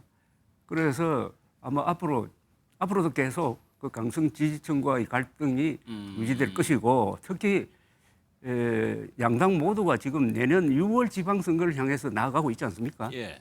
6월 지방선거는 거기서 뽑히는 공직자가 한 4천 명이 됩니다. 그러니까 가장 규모가 큰 선거는 대통령 선거도 아니고 국회의원 선거도 아니고 그렇죠. 지방선거입니다. 여기에 자리가 많아요. 자리가 많은데 2022년 6월 이준석 대표가 이끈 그 지방선거에서 보수당으로서는 아마 역대 가장 좋은 성적을 냈잖아요. 그죠? 근데 보면 저 경기도지사 빼놓고는 거의 다 석권을 했지 않습니까? 거기에 비교하면은 그걸 기준으로 삼는다면은 지금 국민의힘 정동혁 체제로는 도저히 참패를 면할 길이 없는 것 아닙니까? 그런데 아마 자신을 당대표로 만들어준 세력으로부터 여러 가지 공천 문제에 대한 압박을 받지 않겠습니까? 그래서 아주 어려운 처지에 놓였는데 이번에 이재명 대통령 주재로 해가지고 그런 3자 모임은 국민 입장에서는 아주 좋은 그림이 하나 그려졌다고 생각을 합니다. 그러나 각자가 처한 그 입장이 너무나 경색돼 있으니까 어제 오늘과 같은 일이 벌어진 거 아니겠어요? 이준석 대표 얘기 말씀하시고 어제 이준석 대표가 저희 프로에 나왔는데 최근에 안철수 의원, 오세훈 시장 등과 해가지고 개혁적 보수 지금 그것이 무엇을 의미하냐고 물어보니까 큰 틀에서 뜻을 모으고 있다고 얘기를 하더라고요. 그런 움직임에 대해서는 어떻게 평가하세요? 저는 아주 바람직한 거라고 생각해요. 그러니까 딱 기준을 불법 계엄에 반대했던 사람, 부정선거 음모론에 반대한 사람, 보수 성향 사람들은 하나로 뭉치는 게 맞아요. 그리고 힘만 되면은 창당을 하는 게 맞다고 봅니다. 창당. 그 정치적인 행동을 창당으로 보시는군요. 그게 정상적인 거예요. 그러니까 이 극우 컬트 세력에 지금 장악된 국민의 힘은 사실상 제대로 기능을 하지 못하고 있잖아요. 거기에 동의하지 않는 사람이 대다수 아닙니까? 그렇다면 결국 한동훈, 이준석, 오세훈 뭐 이런 사람들이 하나의 연대를 할 수밖에 없을 것이고 그게 또 바로 지방선거와 연결되니까 어떤 그런 큰 지각 변동이 일어날 소지도 있지 않느냐 하는 생각이 듭니다. 그게 그렇다면 지방선거를 위한 창당이겠죠? 일 수밖에 없죠. 지금 창당한다면 결국 선거를 목표로 하는 수밖에 없죠. 장동혁 대표가 이제 그 뭐 경선 전당대회 내내는 아주 강성 발언을 했지만 지금은 약간 부드러운 입장에 취할 수밖에 없는 상황인데 유독 한동훈 전 대표하고는 선을 명확하게 긋고 있더라고요. 그러니까 한동훈 전 대표가 지금 당내 국민의힘 내에서 어떤 입지가 앞으로 있을까 좀 우려, 걱정이 되기도 하고요. 아니 1년 전에 압도적으로 당 대표로 뽑힌 사람이 한동훈 아닙니까? 그리고 한동훈 전 대표가 갖고 있는 그 개인적 역량, 저는 말과 글이 되는 많지 않은 정치인 중에 한 분이라고 생각을 하는데. 말과 글이 되는 정치인. 그런 걸 종합을 하면은 그 사람은 상수죠. 상수. 변수가 아니라 상수입니다. 한국 정치판에서. 또 12.3 비상계엄을 진압하는데 앞장섰다는 역사적 업적이 있는 거예요. 그래서 한국 정치판에서 가끔 그런 사람이 나와요. 상수라고 불리는 사람들. 과거에 삼김씨라고 불리는 사람들이 상수예요. 그 사람들은 각각이 정당을 만들 수 있는 사람입니다. 그러나 한동훈, 이준석 두 사람이 그 급으로 지금 나는 올라가고 있다고 생각해요. 그래서 뭐 장동혁 당대표가 배제하느니 안 하느니 그 차원에서 논할 건 아니라고 생각합니다. 그러니까 당내에서 이제 강성 보수들이 한동훈 전 대표를 뭐 좀 고립화 시키다 하더라도 생명력, 정치력은 유지가 될 거라고 볼 수 있는 그러려면 국민들의 지지, 국민의 지지를 계속 유지를 해야지. 그걸 또 확대해야 되고 그다음에 국민의힘 당원들을 설득할 수 있어야 되죠. 예, 예. 그러기 위해서 또 하나 이제 친한계에서 나오는 비판이 라이브 방송 혹시 아시죠? 한동훈 전 압니다. 거기에 대해서 지금 시국과 맞지 않고 좀 가볍다. 정치 뭐 인으로서 그런 지적도 있거든요. 그건 어떻게? 그런 쓸데없는 지적을 난 왜 하는지 모르겠어요. 아니 정치인이 자기가 가지고 있는 철학을 알리기 위한 노력을 하고 있는 건데 예. 그게 무슨 라방을 하든지 뭐 거리로 뛰쳐나가지고 1인 시위를 하든지 그건 다 해야 되는 거거든요. 예. 정치인은 가만히 있으면 안 되잖아요. 뭐가 움직여야 되는데 또 한동훈 씨는 워낙 아는 게 많고 해가지고 그 재미가 있습니다. 예. 수준이 있어요. 예. 그런 걸 왜 참견을 해가지고 하지 말려고 하는지 저는 정치의 본질에 대해서 너무나 한국의 보수 인사는 안이하게 생각하고 있다고 이야기합니다. 정치라는 게 권력 투쟁이고 옛날 같으면 정치하는 것은 군대를 만들어가지고 그냥 전쟁을 하든지 암살을 해가지고 권력을 잡는 그런 걸 지금 선거를 통해서 하는데 그러면 죽기 아니면 살기로 해야지. 항상 뭘 만들어야 되잖아요. 항상 뉴스를 만드는 사람이 이준석, 안철수, 한동훈 뭐 이 정도 아닙니까? 예. 그러면은 결국에 한동훈 전 대표도 탈당을 해서 신당 창당에 뭐 이른바 깃발을 좀 들어야 된다고 보세요? 아니면 국민의힘 내부에서? 그런 이제 국민의 내부에서 한동훈 세력을 숙청하려고 하는 움직임이 있다든지 또는 외부에 큰 변화가 있다든지 하면 그런 일이 있겠지만 그렇게 할 수 있는 힘을 길러야죠. 그 힘은 당원들의 지지도 있고 일반 국민들의 지지도 있고. 그러니까 그 어려울 때 김영삼, 김대중 두 분이 버틴 거는 국민들이 지지 아니었습니까? 그리고 이준석 의원이 창당을 해가지고 그래도 3석 건졌잖아요. 예. 3석. 그리고 8.3% 지지율을 받았잖아요. 이런 독자적인 힘을 한동훈 전 대표도 갖고 있다고 봅니다. 다만 국민의힘에 대한 미련을 버리기 어려운 거 아닙니까?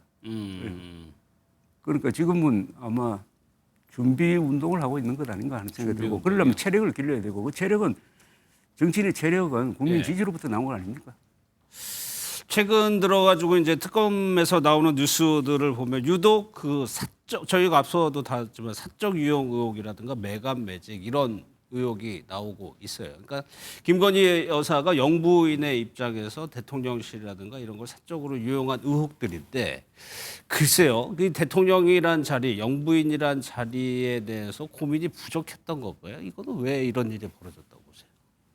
뭐 제가 여러 번 이야기합니다만은 김건희 씨의 윤석열 대통령에 대한 영향력이 그건 저는 압도적이었다고 생각합니다. 압도적이요. 그래서 윤건희 정권이란 말이 저절로 나오고 그렇게 된 배경에는 윤석열 전 대통령의 그 과음 그리고 주술에 대한 어떤 관심 이런 것도 연결되고 해가지고 지금 특검에서 조사하고 있는 게 나온 거 보면은 그 뭐 그런 종류에 속하는 그 어떤 까짓성 기사가 너무나 많이 나오지 않습니까? 근데 이게 하나의 흐름으로 뭉쳐져 버리면은 나중에 특검에서 수사를 해가지고 종결을 할 때 윤건희 두 사람이 결국 불법 계엄의 원인이다. 바로 김건희 씨의 영향력이 매우 컸다. 이런 식으로 발표가 나올지 몰라요. 그러니까 계엄의 진짜 이유가 뭐냐 하는 데 대해서 그래서 지금 특검 기간이 연장된다고 그러는데 이런 것의 종착점이 뭐 연말쯤 된다면은 그게 바로 위헌정당 해산 청구 드라이브와 맞물릴 것이고 그다음에 다음 지방선거로 이어질 것이다. 지방선거에서 뽑을 4,000명이 되는 자리가 지금 놓여 있는데 그럼 창당도 공간이 생기겠네요 그때. 창당할 수 있는 세력은 지금 뭐 한동훈 뭐 이런 분들인데 그건 좀 두고 봐야 되는데 어쨌든 한동훈 전 대표가 그 공간에서 자신의 확실한 역할을 잡으려고 지금 노력하고 있는 거 아니겠습니까? 예. 뭐 보궐선거에 나오든지 뭐 하는 이런 건데. 하여튼 정치인이라는 거는 모든 거에 선거를 기준으로 하고 있는 것 아닙니까? 그렇죠. 예. 하나만 더 여쭤볼게요. 김건희 여사 관련 의혹을 나오면서 유독 명품, 뭐 장신구, 목걸이 이런 것들이 너무 많이 등장을 하고 있거든요. 이거는 왜 그랬다고 보세요? 일반론적으로 이야기하면은 그런데 관심이 가지는 사람이 심리적으로는 속으로는 좀 허한 사람들이 많거든요. 그래서 허영이란 말이 있지 않습니까? 한자어로 허영 보면은 속은 비어 있는데 겉으로는 아주 화려하게 하겠다는 그 허영심인데 예. 저는 그분이 허영심이 많은데 나는 허영심 하나만 가지고는 파탄나지 않는다고 봐요. 그 허영심과 권력이 유착이 되면은 거기서 문제가 생깁니다. 전형적인. 네. 알겠습니다. 오늘은 여기까지 하도록 하겠습니다. 고맙습니다. 예.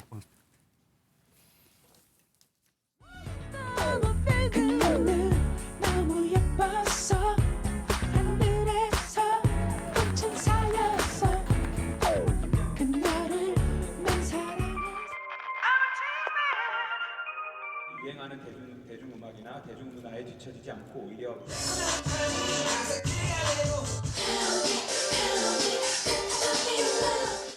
박진영 대표는 K-팝을 가장 먼저 미국에 진출 시도한 사람이기도 하고 현재 K-팝 세계화에 관련해서 대한민국의 상징처럼 돼 있는 분들입니다. 전 세계인들이 우리 대중문화를 더 많이 즐기고 우리 역시 외국의 다양한 문화를 접하면서 문화가 꽃피는 대한민국을 만드는 데 기여할 것입니다.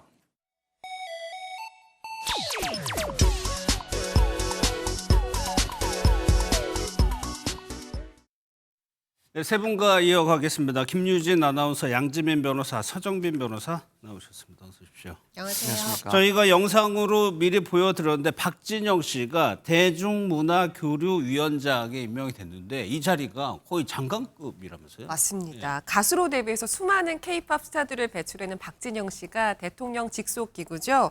대중문화교류위원회의 공동위원장으로 내정이 됐습니다.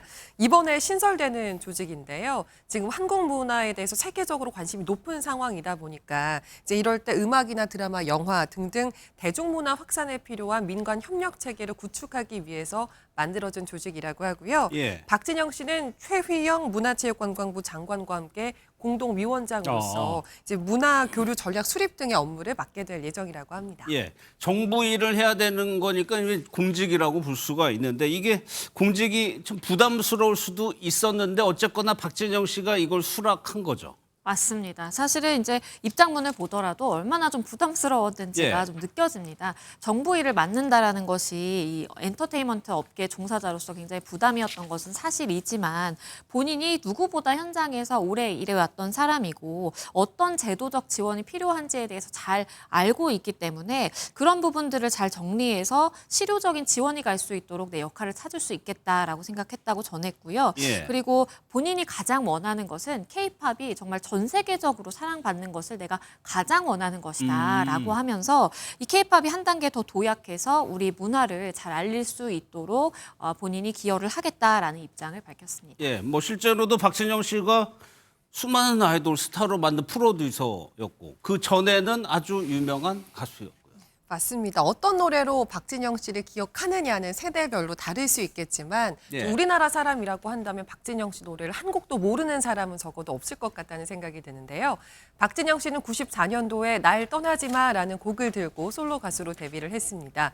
이때 당시에 굉장히 파격적인 퍼포먼스와 스타일로 90년대 가요계에 새 바람을 불러왔다 이런 평가를 받기도 했는데요.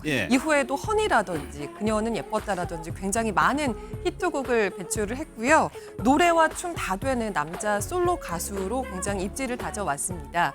이제 그 이후에 대형 소속사의 수장이 된 이후에도 자신의 가수 활동을 계속해서 이어왔는데요. 지난해에도 신곡을 발표했고요. 또 연말에는 데뷔 30주년 콘서트를 열기도 했습니다. 했더라고요. 스스로를 영원한 딴따라라고 부르는 박진영 씨는 계속 무대에서 춤추고 노래하기 위해서 자기 관리도 굉장히 혹독하게 하는 것으로 유명한데요. 평소에 환갑의 댄스 가수로 은퇴하는 것이 목표다라고 발표해왔는데 그게 벌써 6년 정도밖에 남지 않았다고 합니다. 그래요? 김유진 아나운서 박진영 씨 노래는 알죠. 알죠. 또 그중에서도 저에게는 개인적으로 아픔으로 남은 명곡이 있습니다. 날 떠나지 마라는 곡을 제가 사내 가요제에서 동기들이랑 불렀거든요. 근데 참가상 받았습니다. 당시에 서정민 변호사님, 박진영 씨가 왜 매스컴의 주목을 받았느냐. 의상이 상당히 파격적이었습니다. 네, 일단 박진영 씨 하면 아직도 한 번씩 회자되는 그 의상이 바로 비닐 바지입니다. 이게 이제 데뷔곡 그 날 떠나지 마를 부르던 당시에 입었던 옷이고 그게 1994년입니다. 그러니까 지금으로부터 31년 전의 의상입니다. 뭐 당시에도 파격적이다라는 이야기가 있었고 사실 지금 보더라도 현 시대에서도 아직까지는 파격적인 시대를 많이 선도하고 있는 그런 의상으로 보이는데 뭐 최근에 또 비슷한 의상을 입었다고 합니다. 워터밤 행사에서 비닐 바지를 입었는데 사진을 보니까 오히려 더 점잖아진 그런 비닐 바지를 입고 또 행사를 했었습니다. 당시에 왜 비닐 바지를 입었는지 여기에 대해서 이제 박진영 씨가 밝힌 내용이 있습니다. 당시에 이제 선글라스를 착용하고 방송 무대를 올라가는 것이 안 되는, 규제가 되는 그런 상황이었다고 합니다. 그래서 이제 본인은 그런 점이 이제 많이 화가 났었고 그래서 일부러 비닐 옷을 준비를 해왔고 또 무대 리허설에서는 입지 않고 생방송에 즉흥적으로 입고 출연을 했다라고 합니다. 그러면서 사실 또 그 뒤에는 당분간 방송에 나가지 못했다라고 밝히기도 했었고요. 이때 뭐 너무 과하다, 너무 선정적이다 그런 비판도 많이 있었는데 이러한 행보가 뭐 어느덧 이제 시대의 그런 아이콘이 됐다라고 이야기를 할 수 있을 것 같습니다. 일단 뭐 대중문화를 선도하는 리더 중에 한 명으로 인정을 받아왔고 그 과정에는 이런 파격적인 행보 또 상당히 앞서 나가는 그런 행보들이 영향을 주지 않았나 이렇게 생각이 됩니다. 당시를 생각해 보면 참 여러모로 파격적인 가수였어요. 그 이후에 이제 프로듀서로 변신을 하면서 뭐 대형 엔터테인먼트를 차릴 정도로 뭐 탄탄대로였어요.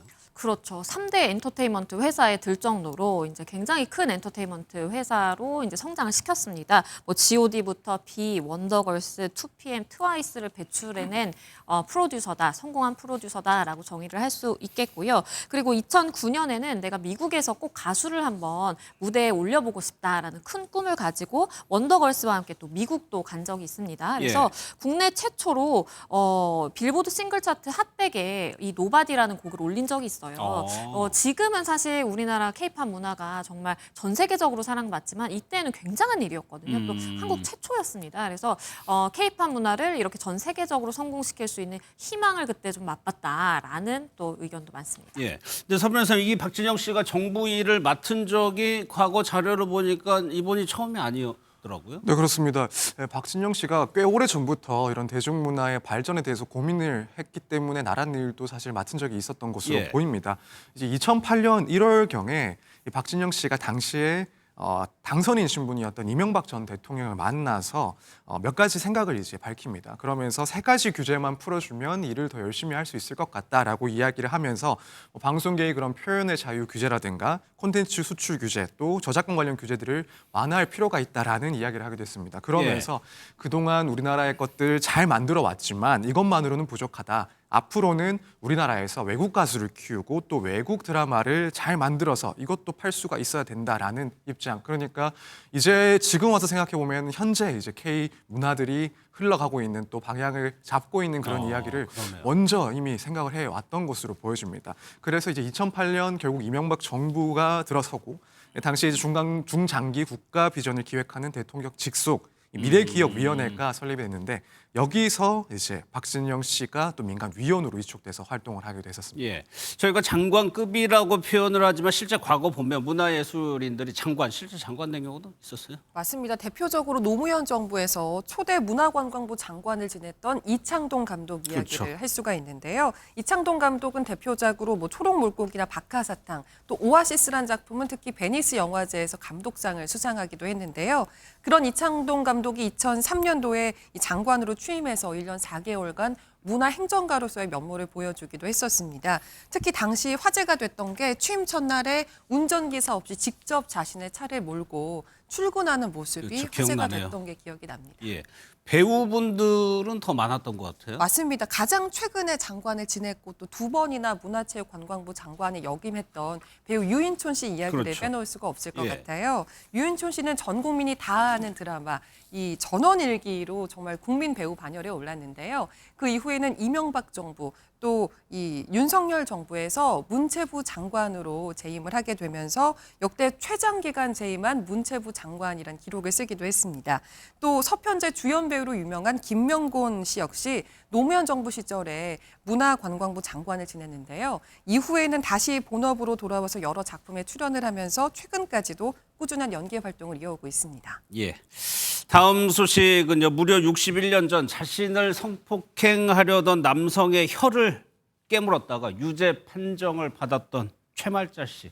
재심 선고가 오늘 있었는데 과거 영상 한번 보도록 하겠습니다. 지금이라도 잘못을 인정하니까 대한민국 정의는 살아있다. 그렇게 생각하고 있습니다.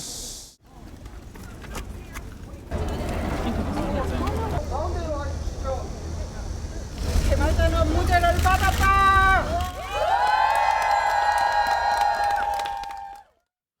오늘 선고 결과부터 볼까요?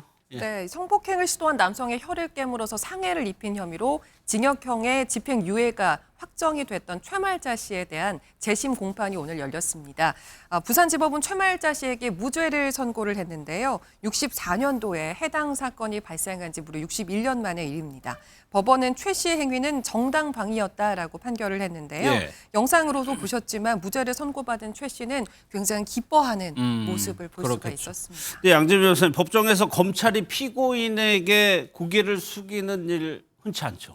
흔치 않죠. 예. 왜냐하면 사실 이제 검찰의 입장은 피고인을 처벌해달라라고 강력하게 이야기를 하는 입장이니까 이렇게 고개를 숙이면서 그때 당시에 굉장히 좀 미안했다 내지는 무죄다라고 이야기를 하는 경우는 굉장히 흔치 않죠. 말씀해주신 것처럼 검찰이 직접 최말자 씨에게 고개를 숙였습니다.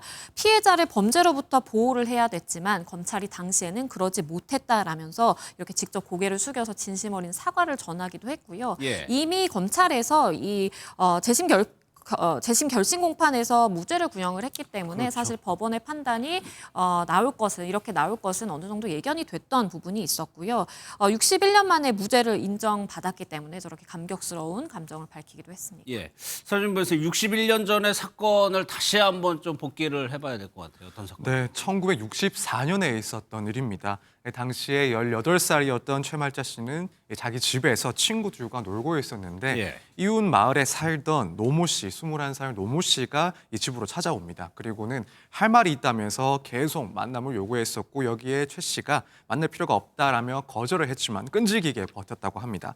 이후에 노 씨가 그러면 길이라도 알려달라라고 해서 어쩔 수 없이 이제 최 씨는 노 씨와 함께 집에서 100m 정도 떨어진 거리까지 큰 길까지 걸어 나왔다라고 하는데 예. 그때 갑자기 이제 노 씨가 이 피해자 최 씨에게 강제로 입맞춤을 시도를 했고 여기에 이제 최 씨가 저항을 하면서 예. 가해자 노 씨의 혀를 1.5cm 정도 절단을 하는 사건이었습니다. 예. 여기서 이제 문제가 발생하는데 법원이 이상하게 판단을 했죠. 그렇죠. 당시에 이제 정당방위에 해당하지 않는다라고 판단을 예. 하면서 중상해죄 유죄 판단을 했고요. 징역 10월에 집행유예 2년을 선고를 했습니다. 당시에 노 씨와 최 씨 진술이 엇갈리던 상황이었거든요. 노 씨의 경우에는 최 씨가 입맞춤에 순순히 응했고 정신 차려보니까 내 혀가 절단돼 있었다라고 주장을 하는 상황이었고 최 씨는 그게 아니라 성폭행할 목적을 가지고 강제적으로 입맞춤을 시도한 것이었고 나는 이것에 저항하기 위해서 정당방위를 행사했을 뿐이다라고 의견이 대립을 하는 상황이었는데 법원이 결국에는 이 노 씨의 손을 들어주면서 예. 최 씨에게 결국에는 징역 10월 집행유예 2년이라는 선고가 됐고요. 이것이 그대로 확정이 됐던 상황입니다. 예. 이것이 어떻게 보면 당시의 시대상을 보여주는 건데 집행유예를 선고하면서 왜 그랬는지를 법원이 설명한 대목이요. 그렇죠. 지금은 감히 상상할 수 없는 그런 부분이라고 생각이 되는데요. 당시에 법원이 이렇게 이야기를 했습니다. 노 씨가 최 씨를 덮친 데에는 최 씨가 원인을 제공한 부분도 있다라고 이야기를 하면서 심지어 남자로 하여금 입맞춤을 하려는 충동을 일으키게 한 도의적인 책임이 있다라고 판결문에 설시를 한 겁니다. 그렇기 때문에 이 부분은 지금의 우리의 정서라든지 아니면 성범죄를 바라보는 그러한 사회적인 시각과는 굉장히 좀 차이가 있어 보이고요. 그렇기 때문에 검찰도 이제 와서 재심 결심 공판에서도 고개를 숙여서 사과를 한 것으로 보입니다. 성폭력을 당했는데 키스하려는 충동을 일으키게 한 책임도 있다라고 죄를 물은 거예요. 그런데 더 여기서 구형도 조금 이상했어요? 네, 구형 그리고 판결 결과 역시도 문제가 컸습니다. 왜냐하면 이제 피해자라고 할 수 있는 최 씨가 이 징역 10개월에 집행유예 2년을 선고를 받았는데 가해자라고 해야 할 그 노 씨가 징역 6개월에 집행유예 2년을 선고받았습니다. 그러니까 가해자가 오히려 4개월을 더 적게 선고를 받았던 거죠. 일단 그 이유를 따져보면 결국 이제 이 가해자 노 씨에게 적용된 혐의 중에서 강간 미수 혐의는 빠졌기 때문에 그리고 뭐 특수줄거 침입 혐의 그리고 특수협박 혐의만 적용이 됐기 때문에 이렇게 오히려 가해자가 더 적은 형을 선고받는 그런 문제가 있었습니다. 그러면 왜 강간미수 혐의는 적용되지 않았던 거죠? 일단 법원에서는 당시에 뭐 입맞춤에 대해서는 상호 합의 간에 이루어진 행위다 이렇게 수사기관 그리고 법원에서는 바라봤습니다. 그래서 이제 집에 무단으로 침입을 했다 그리고 협박을 했다라는 혐의에 대해서만 판결을 받은 거죠. 근데 더욱 근본적인 이유를 생각을 해보면 결국에는 당시의 사회적인 분위기라든가 혹은 수사기관 사법부의 그런 분위기 또 이런 성범죄에 대한 인식 자체가 지금과는 상당히 좀 차이가 있었기 때문에 그리고 문제가 있었기 때문에 이런 결과가 발생했다라고 보여집니다. 일단 뭐 강간과 같은 그런 범죄에 대해서는 폭행, 협박이 뭐 상당히 이제 강한 정도가 인정이 돼야 되긴 하는데 뭐 지금도 물론 그렇긴 합니다만 그때는 뭐 정말 말 그대로 저항할 수가 없을 만큼의 폭행이나 협박이 없었다라고 한다면 강간 시도라고 보지 않는 그런 판단이 상당히 강했습니다. 그런 기준이 너무 컸기 때문에 결국에는 이제 이 강간 혐의 자체가 문제가 되지 않았던 거고 사실 뭐 사회적으로 봤을 때도 그때 당시에는 결국 이제 여성의 그런 성적 자기 결정권을 존중하는 그런 분위기가 아니었기 때문에 이런 점에 있어서도 판결이 상당히 영향을 받은 그런 문제가 있지 않았나 이렇게 생각이 됩니다. 그런데 그 이후에 유사한 사건이 또 일어나고 그 당시에 영화로까지 제작이 됐었어요. 맞습니다. 1990년에 개봉한 단지 그대가 여자라는 이유만으로라는 작품인데요. 이 작품은 88년도에 일어난 이 변월수 혀 절단 사건을 모티브로 해서 만들어진 작품입니다. 이 사건 역시 피해자 여성이 자신을 성폭행하려던 남성의 혀를 절단을 하고 그 이후에 자신의 무죄를 입증하기 위해서 고군분투했던 사건이었는데요. 앞서서 최말자 씨 사건이 공론화가 되면서 세관의 관심을 이 사건도 끌게 되면서 영화까지 제작될 수 있었고 이를 계기로 여성 인권에 대해서 문제 제기가 대중문화를 통해서도 이루어질 수 있는 계기가 됐다라는 평가가 나왔습니다.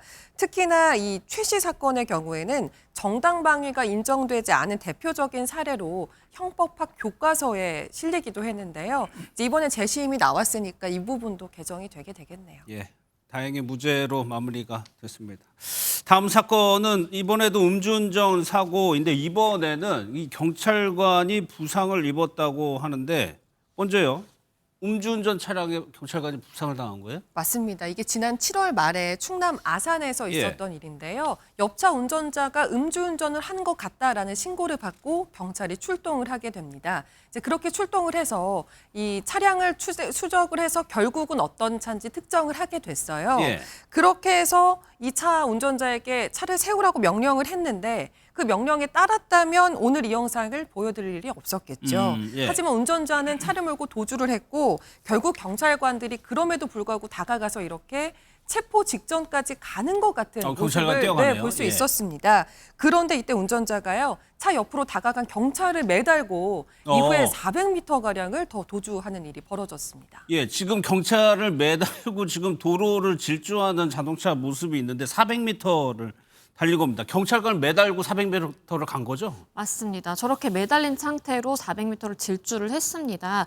도주를 이어가다가 순찰차가 저 차 앞을 가로막고 받자 그제서야 운전석에서 문을 열고 내렸고요. 예. 바로 경찰관에게 허리를 숙여서 죄송하다라고 이야기를 했습니다. 그리고 그 모습은 한눈에 보더라도 취기가 가득한 그런 상황이었고요. 음주 측정을 바로 했더니 혈중 알코올 농도가 0.178이었습니다. 예. 면허 취소 수준에 해당하고 만취 상태로 저렇게 충동적으로 경찰관을 매달고 질주를 한 것인데 무엇보다도 나는 기억이 안 난다라고 이야기를 하는데 예. 상식적으로 저렇게 운전석 바로 옆에 사람이 매달려서 그것도 유리문을 쾅쾅 치면서 내리라라고 하는 것이 아무리 만취 상태라도 기억이 안 날 수 있는지 좀 납득이 되지 않는 부분입니다. 예, 상당히 자칫 위험한 상황까지도 갈 수 있는 사고였는데 경찰 결국 부상 당했죠. 그렇죠. 이제 뭐 생명의 위험이 발생할 정도의 부상은 예. 아니지만 그럼에도 불구하고 맨몸으로 이렇게 차량에 매달리다 보니까 왼쪽 상반신과 왼팔의 타박상 등의 상해를 입은 상황입니다.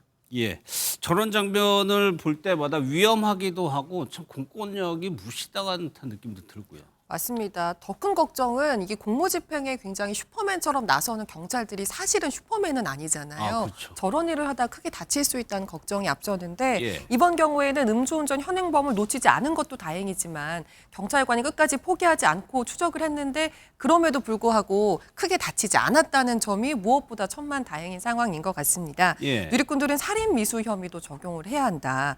법이 워낙 약하니까 이런 일이 반복되는 것 같다. 이런 지적을 내놓고 있는 상황입니다. 그러면 서정빈 변호사 일단 저 사람에게는 어떤 혐의가 적용이 됩니까? 네, 물론 뭐 이 정도 내용으로 살인 미수까지는 적용할 수는 없긴 하겠지만 우선은 예. 도로교통법상 음주 운전으로 처벌을 받게 됩니다. 그리고 지금 혈중 알코올 농도를 봤을 때 1년 이상 2년 이하의 징역이나 혹은 500만 원에서 1,000만 원 이하의 벌금에 처해질 건데 일단 사실 경중을 따지자면 이 혐의가 문제가 된다기보다는 오히려 특수공무집행 방해 치상이 문제가 될 수가 있습니다. 예. 만약 경찰관의 상해가 정확하게 확인이 되고 다친 게 확인이 된다라고 한다면 결국에는 위험한 물건인 차량을 이용해서 공무원을 폭행하고 그로 인해서 상해가 발생한 것이기 때문에 특수공무집행 방해 치상죄가 되고 이 경우에는 벌금이 없습니다. 3년 이상의 유기징역으로 처하는 상당히 중대한 그런 범죄로 취급이 되기 때문에 예. 사실 이 부분이 가장 중요한 문제가 될 것이다 이렇게 보여집니다. 음주로 해가지고 또 감형되거나 그럴 가능성은 뭐 현재로서는 전혀 없지 않아. 특히 뭐 과거에는 정말 오래전에는 뭐 음주 문제가 조금 감경이 되는 그런 문제도 있었긴 했지만 뭐 최근에 그런 판례들을 봤을 때는 알겠습니다. 그런 가능성은 없다 이렇게 보여집니다. 예.